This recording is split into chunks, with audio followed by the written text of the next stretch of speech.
Welcome back to Word Blindness, Dyslexia Exposed. I'm Juliette Hahn, and I'm here with my co-host, Brent Sopel. How are you?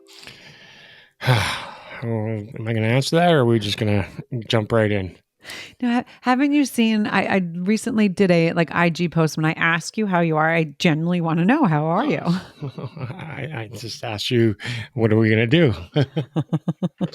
We're going to do this game. Okay. We could just jump in. I feel like, right. We don't, as we say on some of these, right. There's some days that flow better. And then some weeks that are a little bit heavier. I'll leave it at last week. So whenever this comes out, it was the last week of June. I had 2 graduations because we haven't recorded since then, right? Prom and a car accident. It started with the car accident. 2 days later led into the prom, then led into 2 graduations. And then I was at a lacrosse tournament. So I hadn't had a chance to get my legs underneath me.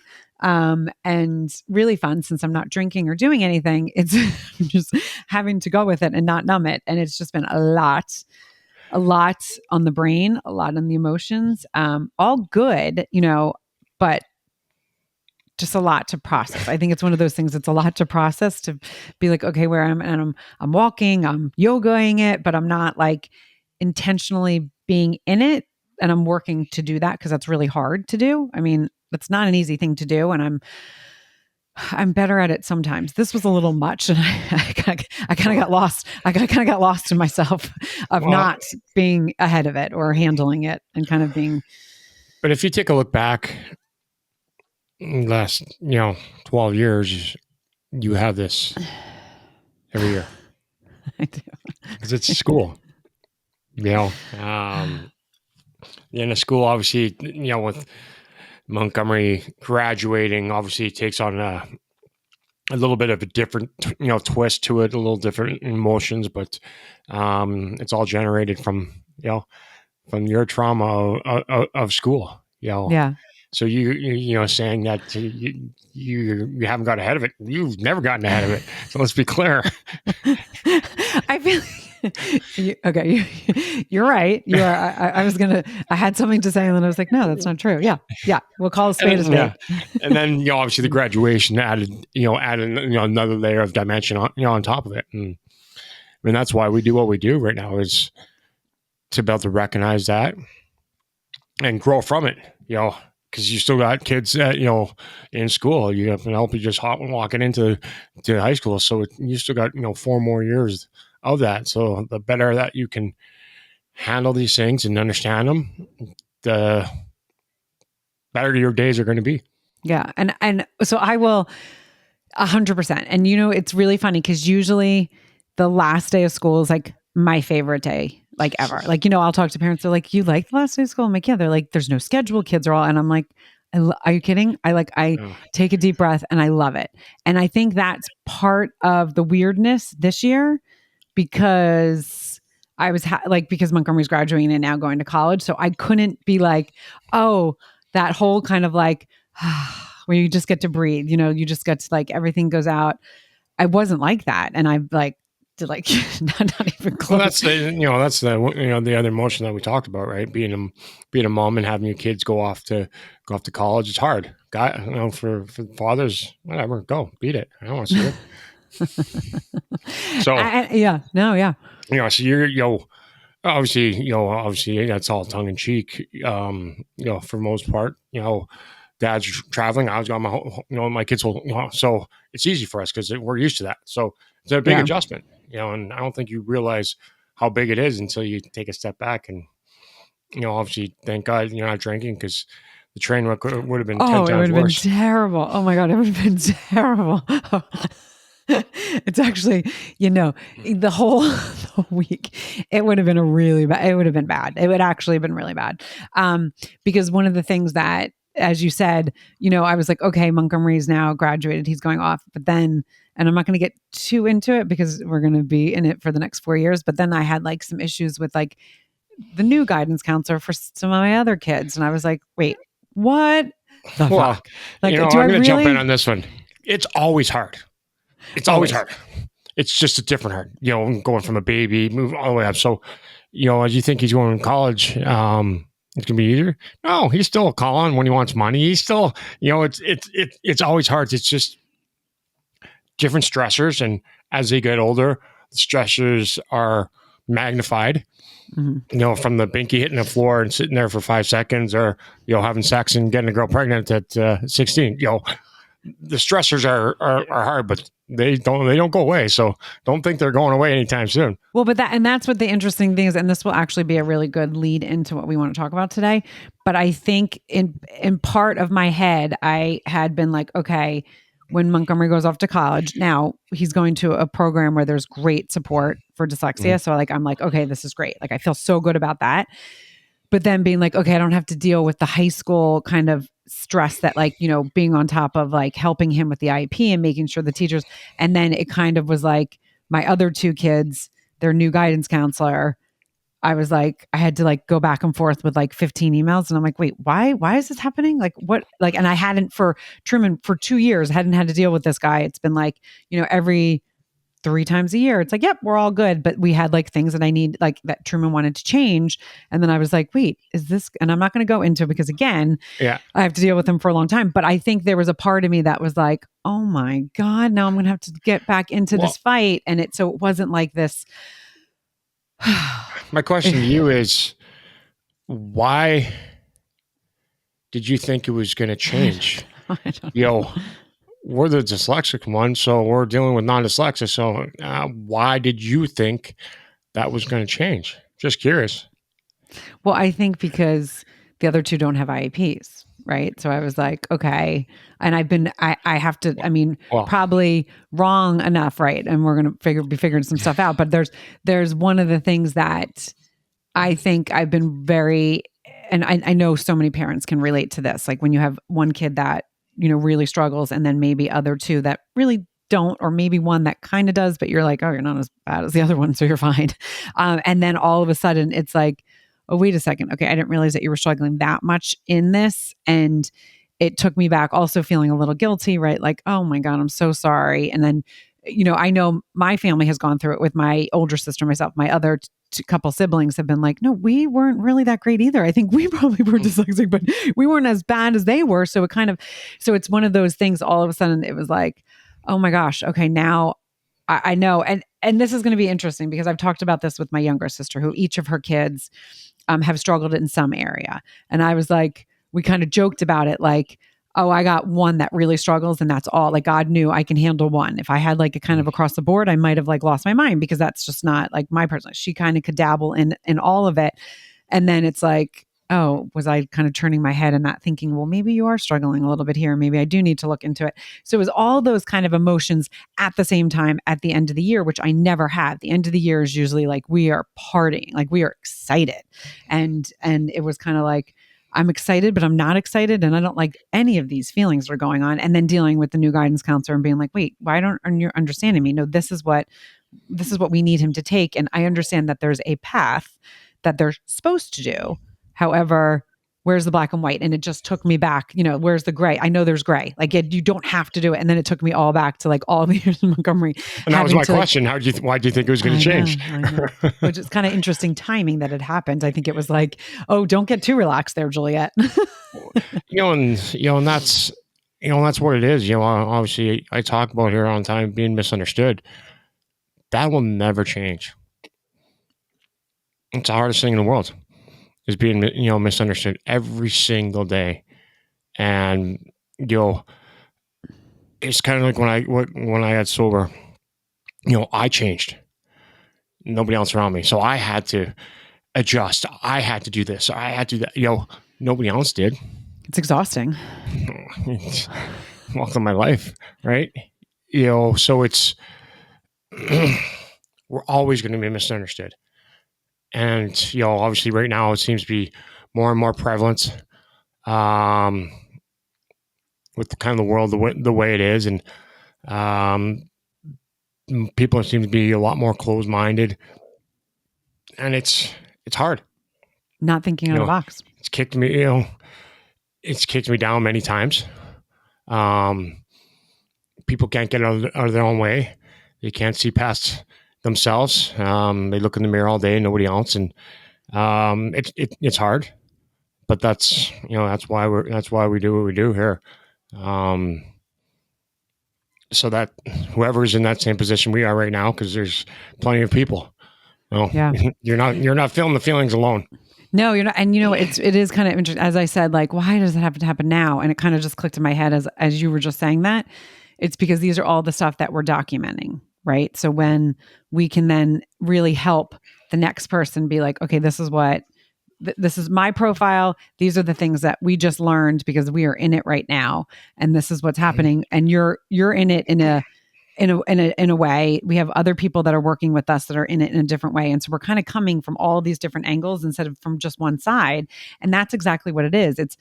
I going back and forth emailing with this new guidance counselor, and I was like, I just need to get on the phone with you because I cannot go through all of like back and forth. I'm like voice texting and then I'm reading it and I'm like, that's not what I'm trying to say. Oh, it was like, and it was right on top of, the car accident and trying to get ready for the prom and having family coming in and then the 2 graduations and me having all these emotions and basically telling everyone maybe just to stay out of my way because I don't know what's happening right now. It just was like, Jesus, like, yeah. Well, and that's it.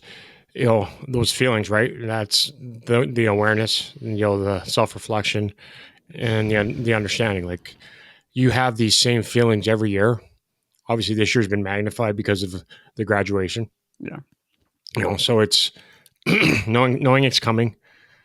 How do I handle it? How, that's kind of goes back to, I always talk about if you get, an IEP or 504, creating that binder. Right. So important. So that you can, as it comes up, you can put it in there, get ready for next year. It's because makes so it's smooth. Now, if you go and, bury it in the bottom of the counter, bottom of the drawer, and pop it open 7-8 weeks, now you get hit in the forehead with those feelings again, and you spiral. Yep. And that is what, but when this episode goes out, the website will have the back to school checklist for anyone that is going back in July, or like early August, which, I know colleges, but like we just finished. So it's like, but we'll have that on there. You guys are New York State. So you guys are on your own little island over there. Literally. It's so bizarre. Totally.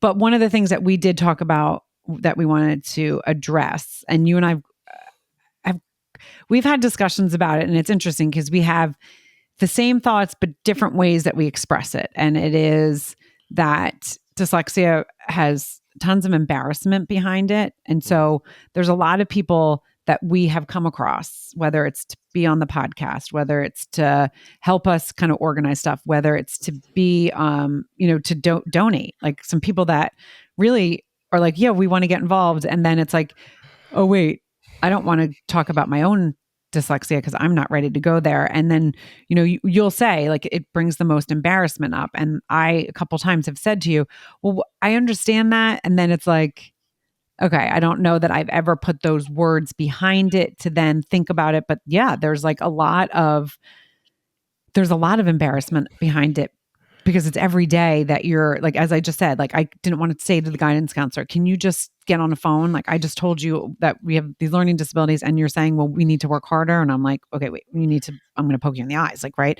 And then you get this feeling and then it's like all these different things. So I'm going to let you kind of go off of there.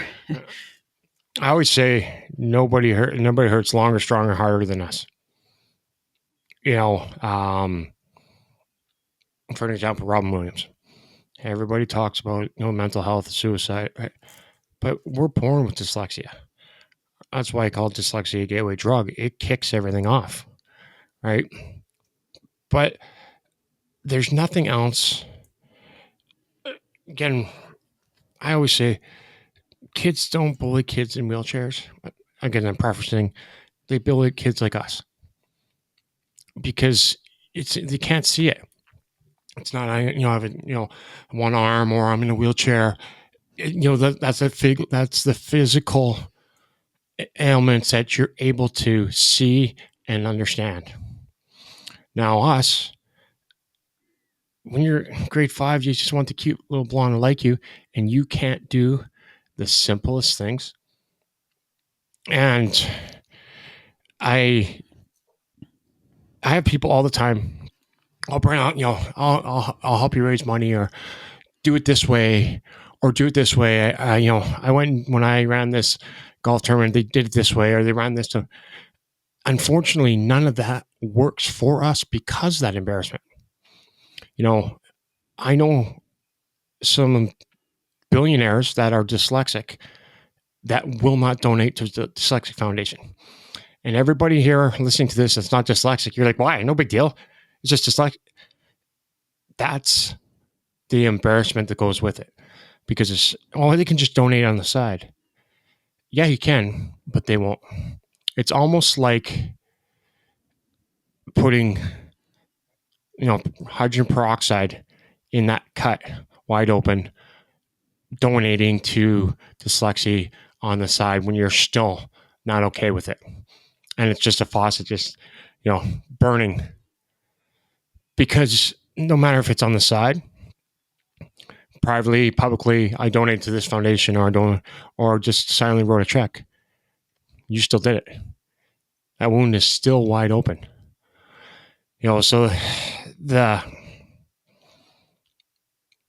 embarrassment is what controls us in the negative way, because that's where feel stupid, feel dumb.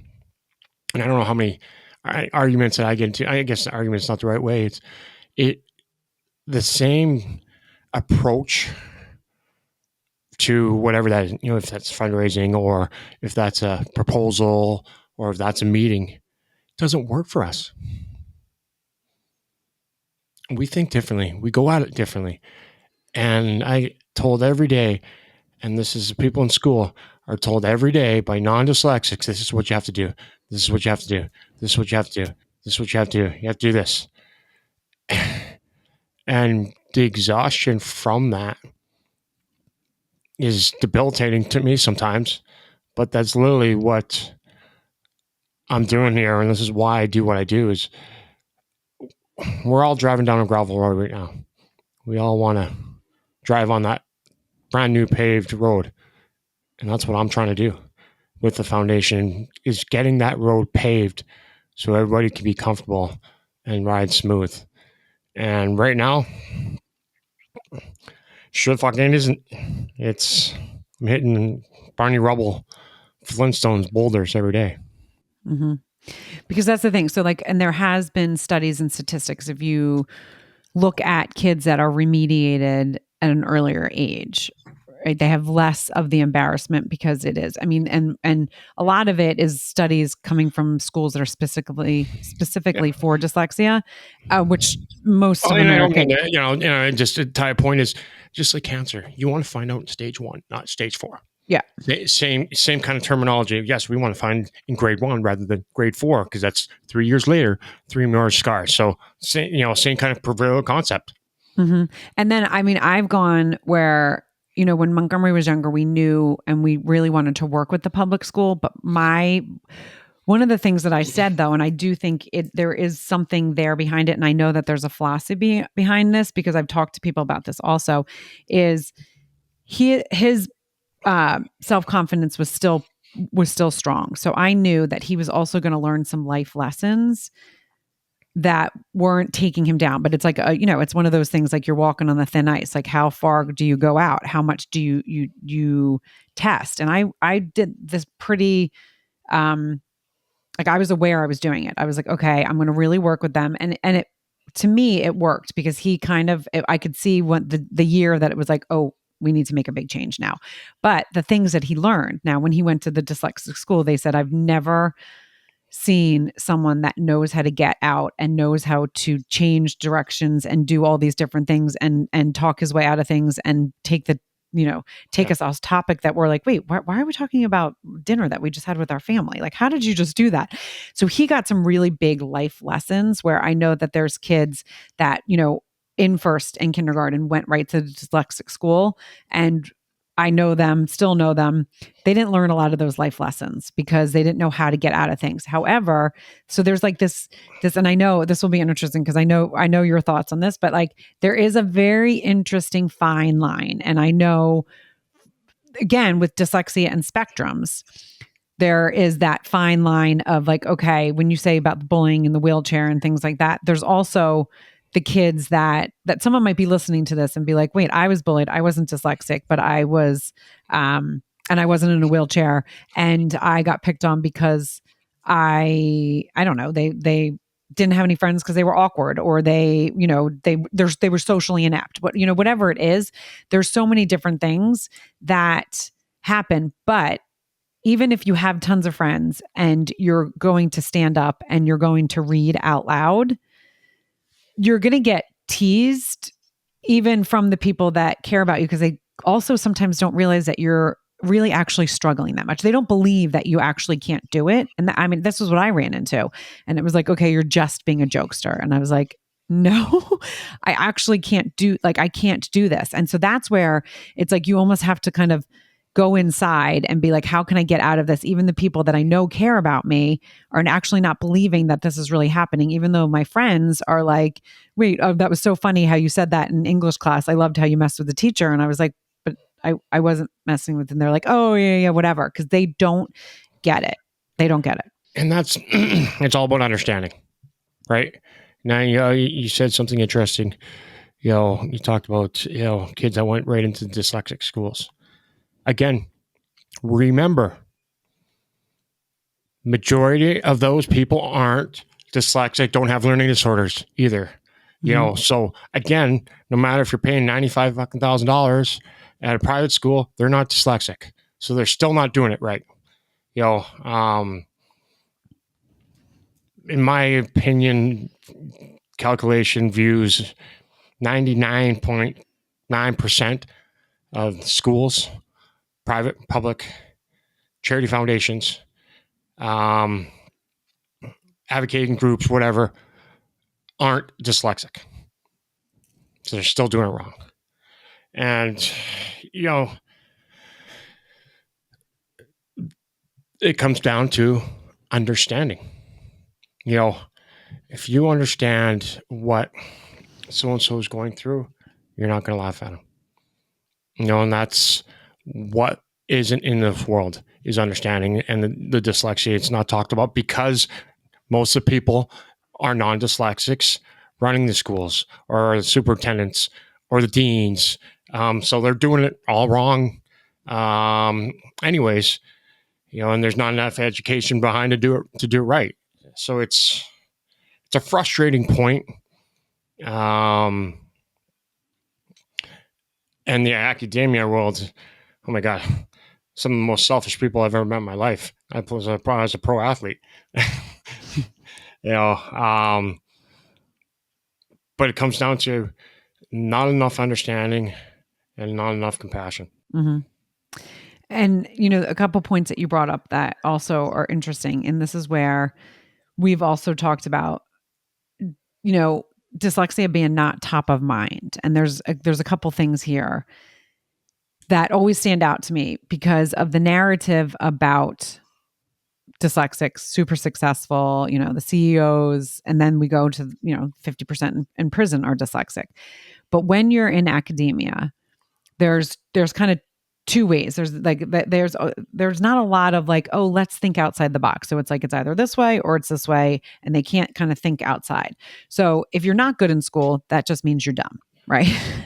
If you're good in school, you're smart. And they don't think of, and when we are saying this, anyone that's listening, like, no, I do. This is a generalization. We know that there's a lot of things. There's a lot of gray in between here. We know about the gray, so we're not talking about the gray right now. We're talking about the black and the white.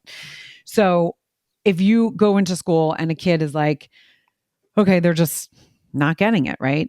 They're not getting it. There's no understanding in that district about learning disabilities. There's no understanding in that teacher about learning disabilities. Rightfully so. They're going to be like, okay, that kid is just not smart. So this is what I'm going to get. And that's one of the reasons why we are doing what we're doing with word blindness and you're doing with the Sopal Foundation, because it's not that, right? School was brought around, and I don't even want to go down this path, but school hasn't changed since the beginning. And before I jump in, I'm going to jump on you.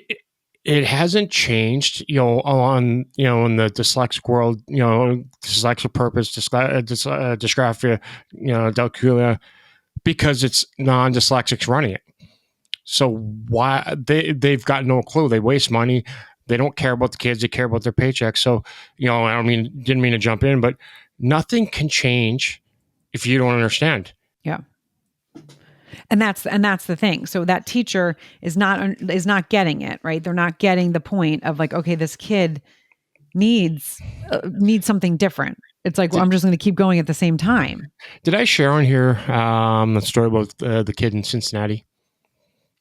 You might have, but I mean, So someone might be listening to this that's new. Yeah. So I had somebody reach out, hockey coach, social media. Been watching Canadian. He lives in Cincinnati. We started talking on the phone, and he had some kids struggling. Started walking them through dyslexia and how to coach them and how to coach these kids. And immediately, the kid's thriving. And there's one kid that was just struggling. He was always going the opposite way, always getting frustrated. And he's like, said to the parent, I think there's something here. I think you should get your kid tested. Now, I send some signed pictures and things down, for kids. So I sent one down to him. And granted, I've never met the kid, never talked to parents, know nothing. Just what the coach was telling you, things that the kid was doing. Yeah. Didn't know his name. And, about 6 months later, they end up getting tested. He's severely dyslexic. And the coach says to me, he goes, "How did you know that?" So here's my point to this whole thing is he's in grade 6. So every goddamn teacher that kid had failed him. So don't tell me you guys know what you're talking about. How do I help a kid, get him tested, had his self-esteem going skyward, never met the kid, never talked to the kid, don't know his name. Is he left to right? Is he white? He's black? Is he green? Is he purple? I had no idea. How can I do that from 500 miles away? And you teachers couldn't do that. So don't tell me you guys know what you're talking about, because it's a goddamn lie. Yeah. I mean, and that's the thing. But that's you talking right now about like the teachers that basically just pushed you through, right? I mean, and you knew a couple of different things. Right. Yeah. So how many teachers did he have through, right? Obviously you're talking 6, and then there's obviously other teachers that come in and, right, so he saw let's just say 10 teachers, nobody. Right. And so that's a district that has no understanding. And that's those kind of districts. Oh, Ohio. Oh, well, so little buddy here has like Ohio. They got all these new implements that they put in Ohio. Bite my left Tweety bird. Right. Because Ohio as a state is doing a lot of things that are ran by non-dyslexics. Right. That are mic drop. that are trying to do the change. But that's, one of the things you heard how passionate you are about it, how frustrated you get, because these are the things that come time and time again. And you're like, okay, how is no one, it's very simple. If the kid's doing the X, Y, and Z, why isn't dyslexia being looked into? Why isn't that? And if a parent has no understanding because the parent wasn't diagnosed, the parent's not going to. And so it's these kind of things where there needs to be something changed where there's more understanding. And that, is exactly what we talk about all the time. That is what your foundation's about. That is what you're about. That is why we do word blindness. That's why we come on and share. Sometimes it sounds silly, like what we're sharing in the beginning, where I'm like, it's been a rough, couple of days, but there's so many people afterwards that will say to us, thank you for being vulnerable and just sharing that, even though, you don't have to, but there's someone out there that's like, oh my God, okay, that's why I get so crazy about the end of the year and the beginning of the year. And I get all this anxiety when it's, around these things, or why I get so much anxiety when I'm going into work and I know it's going to be a day that I have to present, or I have to write a big long email, or do all these different things. It's those kind of conversations that we're having that are going to let people know that they're not alone. And I get told all the time, I piss people off. I'm stubborn. You've been on calls with me and people are like, fuck, you're hard-headed. Like you got such an ego. You think you know it all. it's the most exhausting thing in my life when every one of those things is 125% wrong. Yeah. And it really is. People that don't know you are assuming, like, yeah. And they want to argue. They want to fight. Obviously, the one lady a couple weeks ago, I've never been so insulted in my life. Just because you're married a rich guy and you think you got a big business, great. I don't care. But people learn differently. People read differently. People walk differently. People pee differently. People do everything, sleep differently. Like, nothing. There's a reason you go to doctor, somebody breaks your wrist, and they say 4 to 6 weeks. Each one of us is different. And don't be, it's going to be this. Great. Just do it respectfully and don't be a know-it-all. Because anytime you're the smartest guy in the room, you're in the wrong room. Mm-hmm. Yeah. I mean, one thing I do want to talk about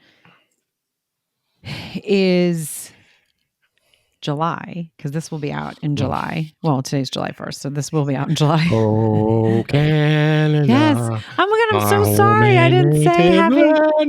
I texted you Happy Canada Day, but I didn't say it in the beginning, and that was very rude of me. Yes, it was. Happy Canada Day. So this obviously was recorded on July 1st. But so in July, there's some really big things that have happened. We touched on this on the last episode, but we kind of got more legs around it and more ideas around it. And so the number 7, and I enjoy kind of like the fun number stuff, but I really have no idea, like, oh, this number means this or this and that. But so anyone that's kind of like into the numbers, they're going to be like, oh, this is actually really fun. I know you have no idea. No, I get the duck hula, so no. Oh, yeah. And to that point is, I love how you said, it's certain things at school you're good at. I'm like, what happened to me? I didn't get any of those. Well, I know. Well, there's things that I was a little bit stronger. I mean, not really. I mean, look at my grade point average. Yeah, sitting there batting your eyes to the boyfriends, eh? That's see how women get it all. You guys just always get what you want. Yeah, I don't know about that, but wait, listen, it might not be right away, but it comes. But it comes. You plan it out. You strategically. You connive. You find a way to get it done. I don't like that word connive. Manipulate, change. Where is this going? I'm talking about the 7s. That was a little bit of a tangent, but we're going to leave that over there. Wherever this is, if you're watching this on YouTube, I'm leaving that over there. However, 7s. So this month is 7 years sobriety for you. You're in your 7th year, July. It's also 7th year of the foundation. It's also July is the 7th month, which I didn't think about until later because you say dyscalculia. What I say dyscalculia. It's dyscalculia again. You might tongue when I try and say that. And July 17th is the official day of when the foundation was created 7 years ago. So the 7's involved there too. Oh, I didn't know that. Oh, that's upside down hockey stick. That was my next thing I was going to say. Yes. And so there's so many. So this month we are doing like a fun where we're donate $7, share it with as many people as you can because we want to hit 7777. So 7,777. And the person who gets that, because obviously we can see who gets it. The person that hits that number for us or gets it over, we'll get something from you. Yeah, that would be fun. We need to post that more. And so this month we'll also be posting. I'm sure when this is out, you'll be like, oh, this is fun because this won't be obviously today, but it is. And then what did I say to you? I was like, wait, am I wrong in this? And I hope as I say this isn't wrong. I was like, but doesn't this line up now that it's like the 8th month of August next year will be 888? And you were like, yeah. And I was like, okay, that's weird, but that's like very cool that it kind of came. You sent me something that a foundation was doing. And I said, hang on a second, why does August next year got to do with July? Because it will be your 8th Yeah. Year of the So foundation. this is the only golden birthday. He said it's the golden birthday, but I'll explain later after Okay. because there's more thoughts there, but I'm not going to do it. I'm not going to do it here. I'll explain that later because I think that there's something fun in that. But that's just my creative mind. As this was going, I was like, and then this, and then that. But one of the things that you had sent me something that kind of started me thinking about it because Yeah. I have done in the past a lot of work with a boxer rescue. So I'm obsessed with boxer dogs, Oh, and uh, whoa. we're not going to go down my No, obsession. obsessed is not even. That's just putting a I love them so, and they're actually mildly they're laying psychotic, maybe. laying right here, just staring at me. No, they're sleeping, but and they've done some really good stuff with their foundation on how they raise money. And it got me thinking when you sent that to me, I was like, there's so many different things that we can do to raise awareness as we are doing, but then having some fun things tied with it. So, stay tuned. Share this though, because it is, as Brent said, 7777. I mean, it's also if 1,111 people donate $7, that's how we hit 7,777. That like is Look at you, that like hurt. No, that hurt. mathematician. No, that like hurts my brain. And the only reason I know that is because we had our paperless Somebody calculator. told you. Yeah, someone told me. I did not come up with that. But I just thought that's even like that's really cool because what we're doing is so important and there's so many angles, there's so many things that we have that we're ambitious that we want to do, there's so many things that are needed, and we need the funds to be able to take this and change people's lives. I mean, that's what it is. Everything takes money to do it, and that is something when people ask us, how can I help? Donate that $7. Donate more, 77, 7, whatever you want to do it in sevens and then share it with as many people in your network to get us past that. I want to go past that. I want to blow that number out of the water and see what number comes up because that will also be fun on that. Is it 31 days in July or 30, whatever? Yeah. On that last day, I'll just say. Yeah, you never know. $1 makes a difference. Can't get to 2 to get to 1. So, and you never know. Yeah, I just had somebody, but Curran said, he goes, it's been crazy when I mentioned dyslexia, how many people, I know, so-and-so or so-and-so, but nobody's talking about it. Yeah. So that's why I'm trying to shout from the rooftops. So I'm trying to put, this campaign, the fundraising, we got some massive marketing plans, but obviously, unfortunately, it can't be done without the mighty dollar.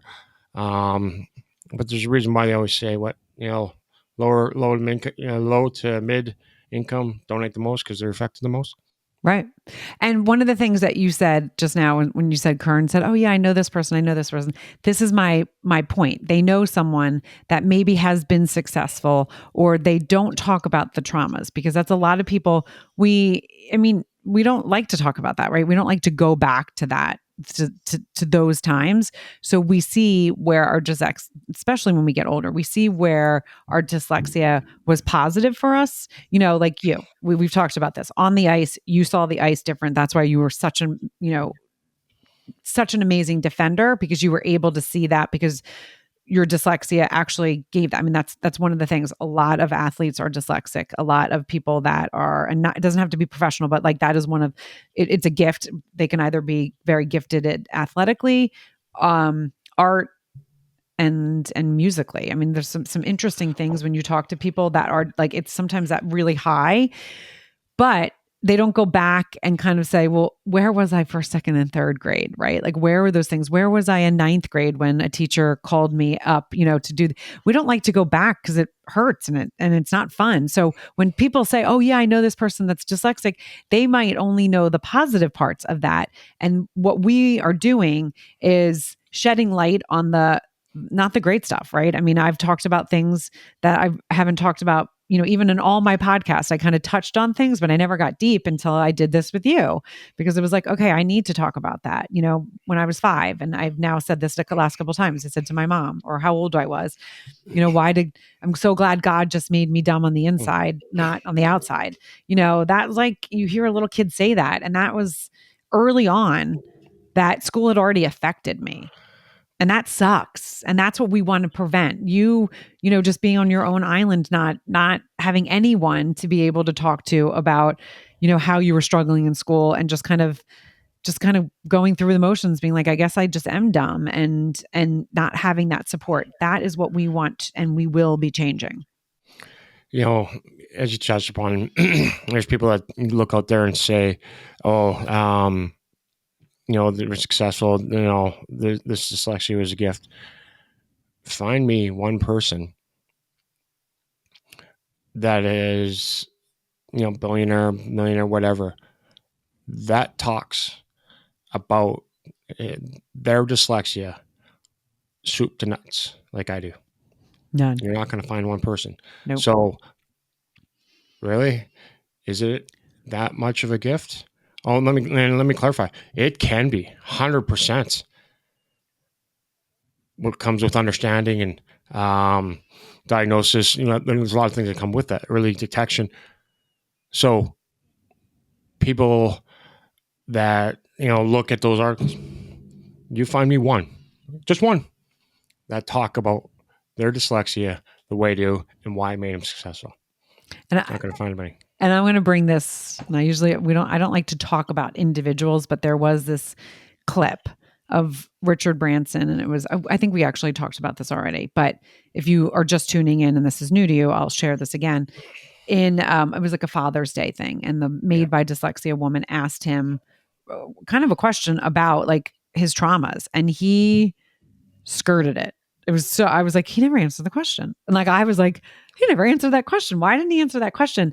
And again, who wants to go and talk about it? I mean, it's not fun for you, right? It's not like I'm going to wake up and talk about my shit today.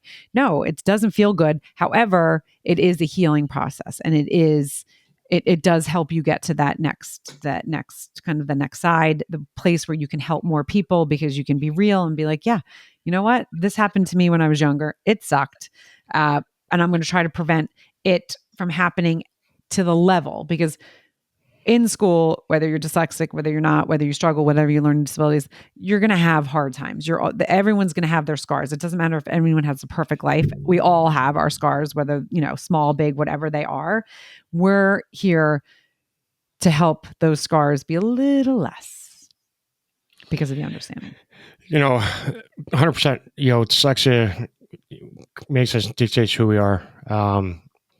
Can be such an amazing thing, but nothing can be amazing without understanding. Boom. Mic drop. Leave it there. All right. Do you have anything else you want to add? Nope. All right. Me either. Just going to abruptly stop. Thank you for joining another episode of Word Blindness, Dyslexia Exposed. I say it every single time, and Brent always giggles, but like, rate, review, and share. Let us get to that number. Be that person that hits it, gets it over. Let's have fun with this. Let's make the 7th month, July. Let's hit all of those 7s, and we'll talk about it. We're going to talk about this more often. Check out social media. You can check out Brent Sopel on any of the social medias. And you can also check out me. I am Juliette Hahn. And then the Sopel Foundation on IG, also on LinkedIn, but also sopelfoundation.org. You can find links to share, but just keep sharing this. Share, because you do not know who needs to hear it.